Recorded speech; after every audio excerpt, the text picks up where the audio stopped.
But Savitri की अमावस्या के दिन ब्रह्मा जी के मुख से प्रकट हुआ है। सौभाग्यवती नारियां अखंड सौभाग्य के लिए बट सावित्री का व्रत आप लोग करते होंगे, कई लोग अखंड सौभाग्य के लिए करेंगे, क्योंकि इस बट के पेड़ के नीचे भगवान विष्णु शंकर जी से विनती करे थे वर के लिए, इसलिए अखंड सौभाग्य का देने वाला जिसका प्रॉपर्टी का झगड़ा चल रहा हो, अदालत में कोई केस चल रहा हो, किसी भी चीज का केस, अदालत में अगर किसी भी चीज की अगर केस चल रहा है तो बड़ के पत्ते के ऊपर बालू मिट्टी का शिवलिंग बना, बालू रेत का, बड़ के पेड़ के नीचे ही उसकी पूजन करें, उस पे 3 चम्मच दही चढ़ा दें, अपनी मनोकामना कर कर दही चढ़ाकर उस दही को चम्मच में वापस लेकर शंकर जी की पूजन कर कर उसको विसर्जन करें। वो दही जो लेकर आए, जब अदालत कार्रवाई हो और आप केस के लिए अदालत में जाएं, उसको चंदन में मिलाकर तिलक कर कर जाइए, आपका काम विजय प्राप्त होगी, काम फतेह हो जाए। बटकेश्वर महादेव का स्मरण करने से कार्य की सिद्धि होती है। जिस बच्चे का एग्जाम में पास नहीं हो रहा हो, अच्छे नंबर नहीं आ रहे हो, वो भी इस दही का तिलक लगाकर जा सकते हैं। बटकेश्वर ऐसे भगवान शिव विराजमान हैं। 16 श्रृंगार में नारी के हाथ की चूड़ी का कलर अलग हो सकता है, चूड़ी की डिजाइन अलग हो सकती है, चूड़ी अलग हो सकती है, चूड़ी महंगी सस्ती हो सकती है, मंगलसूत्र की कीमत ऊंची नीची हो सकती है, पांव की बिछुड़ी की कीमत ऊंची नीची हो सकती है, कान के कुंडल की कीमत ऊंची नीची हो सकती है। तुम्हारे शरीर पर जितने जितने 16 श्रृंगार हैं उसकी कीमत ऊंची नीची हो सकती है। केवल मंगलसूत्र की डिजाइन बदल सकती है, नाक की लौंग की डिजाइन बदल सकती है, कान के बुंदे की डिजाइन बदल सकती है, हाथ की चूड़ी की डिजाइन बदल सकती है, पांव की पायल की डिजाइन बदल सकती है। केवल नारी के 16 श्रृंगार में एक श्रृंगार ऐसा है जिसकी कीमत जो पहले थी वही कीमत आज तक है और उसकी डिजाइन आज तक नहीं बदली। वो मांग का सिंदूर है, एक जैसी डिजाइन है और एक जैसी कीमत है। सारे श्रृंगार की कीमत अलग, पर मांग में जो सिंदूर डाला जाता है वो एक कीमत का होता है, एक डिजाइन का होता है और एक जैसा होता है, और वो सबसे भारी होता है। सावित्री यमराज से कह रही है मेरे पति को छोड़ दो। यमराज कह रहा है सावित्री तेरा पति मर चुका है, मांग के सिंदूर को पोंछ दे। सावित्री कहती है पूरा श्रृंगार उतार दूंगी पर मांग का सिंदूर नहीं पूछने दूंगी। तब यमराज ने कहा जब तक तू मेरे मांग का अपनी मांग का सिंदूर नहीं उतारती तब तक तू मेरे पास नहीं आ सकती। भगवान यमराज से सावित्री ने कह दिया मैं भी तुझे वचन देती हूं यमराज, मेरी मांग में जब तक सिंदूर है, जैसे सीता ने लाइन, लक्ष्मण जी ने लाइन खींच दी थी और सीता पार नहीं जा सकती थी, मैं भी तुझे वचन देती हूं जब तक नारी की मांग में सिंदूर है तब तक तू उसके पति को उसके सामने लेकर नहीं जा सकता। यह भी मैं तुझे कह देती हूं। यमराज भैंसे पर सवार होकर सत्यवान को लेकर जा रहा था, सावित्री से वचन पर वचन चल रहे थे, अड़ के पेड़ के नीचे छोड़कर आए। क्या चाहिए तुझको, क्या चाहिए तुझको, क्या दूं मैं तुझको, कुछ मांग ले मुझसे। सावित्री कहती है क्या दोगे आप, मेरे पति के प्राण दे दो बस वापिस, और कुछ नहीं चाहिए। यमराज यमलोक में प्रवेश करने लगा। मांग के सिंदूर में से थोड़ा सा सिंदूर सावित्री ने केवल हाथ में लेकर अपनी बिंदी पर जो लगाया, सत्यवान को लेकर यमराज अंदर नहीं जा पाया। बाहर खड़े होकर कहता है मांग ले, मैं तुझे एक वचन नहीं, तू बोले तो मैं 2 वचन दे देता हूं, तू बोले तो मैं 3 वचन दे देता हूं, तू मांग क्या चाहिए। तब सावित्री ने कहा देना चाहते हो, हाँ। अब यमराज को लगा कि लालच में पड़ गई सावित्री, तब कहा पहला वचन दीजिए, मेरे अंधे सास ससुर के नेत्र वापिस आ जाएं। यमराज ने कहा तथास्तु। दूसरा वचन दीजिए, मेरे सास ससुर अपने पोता पोती का मुख देखें। यमराज ने कह दिया तथास्तु।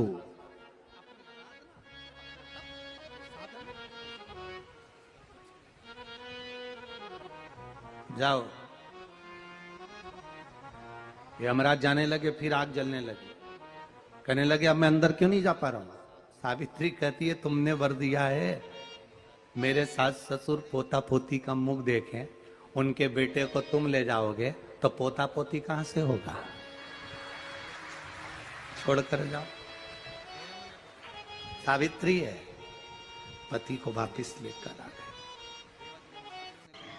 कर्जा मुक्ति के लिए सारे वृक्षों में अगर कोई श्रेष्ठ वृक्ष माना गया है तो वो बट का वृक्ष माना गया महाराज। इसलिए प्रशासनिक कार्य के लिए, मानसिक टेंशन में, परेशानियों में बटकेश्वर महादेव का स्मरण किया जाए।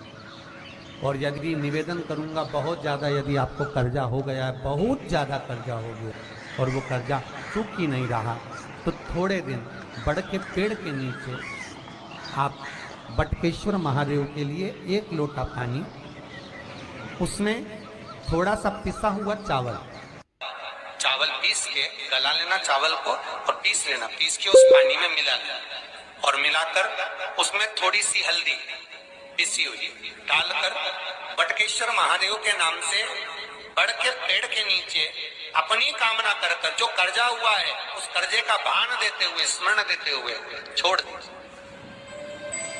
महाराज 2 या 3 सोमवार एक ही जगह पर करना, 3 सोमवार बाद वहीं से बड़ के पेड़ की थोड़ी सी जड़ उठा लाना और उस जड़ को कोई धागे में बांधकर या तो अपनी गले में डाल लो या अपनी जेब में पटक लो, उसको थोड़े दिन पटक कर रखना, लगभग 2 से 3 महीना पटक कर रखो। वो जड़ जैसे बढ़ता पेड़ विस्तार होता है, पानी गिरे ना गिरे, जल वृष्टि हो ना हो, गर्मी पड़े ना पड़े, उसको कोई फर्क नहीं पड़ता। बढ़ता वृक्ष आप रूप फैलता जाता, उसकी जड़ें अपने आप प्रबल होती है। उसी तरह ये बटकेश्वर महादेव कहीं से भी अगर जड़ आपके पास में रखी है 1 महीना, 2 महीना, 3 महीना तक, तो ये जड़ अपने आप लक्ष्मी को पकड़कर खींच कर लाती है और कर्जे से मुक्त कर देती है। बटकेश्वर महादेव। पत्नी को कभी हल्का मत समझना। सावित्री का पति शांत हो गया था, मर गया था। बड़ के पेड़ के नीचे यमराज उसको लेने के लिए आ गए और सावित्री को छोड़कर यम उसके पति के प्राण लेकर जाने लगा। सावित्री मैया अपने सात्वित्व के बल से, सावित्री मैया अपने सात्वित्व पतिव्रता परमेश्वर के बल से यमराज के पीछे पीछे जाने लगी। यमराज आगे, सावित्री पीछे, यमराज आगे, सावित्री पीछे। यमराज ने पलट कर देखा तो पीछे सावित्री आ रही थी। सावित्री से पूछा तू मेरे पीछे क्यों आ रही है? मेरे पति सत्यवान को तुम लेकर जा रहे हो, मेरे पति को छोड़ो। यमराज ने कहा इसका अंतिम क्षण है, मर चुका है, जाओ नीचे उसके शरीर का अंतिम संस्कार करो, नहीं तो कोई जानवर खा जाएगा। सावित्री बोली मैं जाने वाली नहीं हूं, मेरे पति को छोड़ो। यमराज कहते हैं हम जिसको पकड़ लेते हैं उसको छोड़ते नहीं है। यमराज लेकर जाने लगे, सावित्री और पीछे चली, सामने यमलोक था, अंदर सावित्री जाने लगी तो यमराज ने रोक दिया, रुक, कहां जा रही है तू, अंदर क्यों प्रवेश कर रही है, मेरे पति सत्यवान को छोड़ दो। यमराज प्रसन्न होकर बोले सावित्री आज मैं प्रसन्न हो गया तुझ पर, क्योंकि तू मेरे दरवाजे तक आई है, मांग तुझे क्या चाहिए। सावित्री कहती है मुझे 2 वर दे दो, मुझे 2 वर दे दो। अब तो यमराज प्रसन्न हो गया, ये अपने पति को भूल गई, इसने अपने पति को छोड़ दिया, ये अपने पति को भूल गई, इसने अपने पति को छोड़ दिया।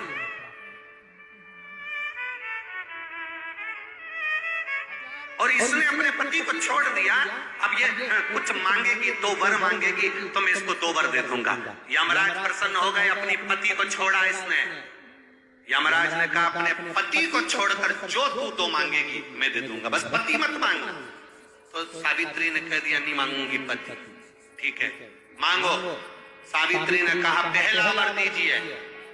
मेरे सास ससुर की आंख में रोशनी नहीं है, उनकी आंखों से दिखता नहीं है, बस इतना सा वर दे दो, उनकी आंख की रोशनी आ जाए और वो अपनी गोद में अपने पोते को खिलाएं, बस ऐसा वर दे दीजिए। यमराज प्रसन्न हो गए, इसने पति नहीं मांगा, तथास्तु। अब यमराज ने कहा दूसरा वर मांगो। सावित्री बोली दूसरा वर दे दीजिए।